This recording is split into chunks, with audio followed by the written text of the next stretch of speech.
కవితల బరువులో ఆ కృష్ణ శాస్త్రిల కవినైతే హాయి రెమ్మల కోయిలమ్మకు విరుల ఋతువు వికసించదా తుమ్మెదడగని మధువులే చెలిసాకి వలపులే చిలికిస్తే మాయ జగతికి ఏ కయామో మధుర కవిత వినిపించడా ఓ కావ్యమా నీ తోటలో నవరస పోషణి గాలిగా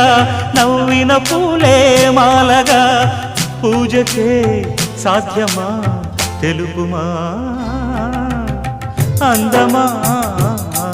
నీ పేరేమిటి అందమా అందమా నీ పేరేమిటి అందమా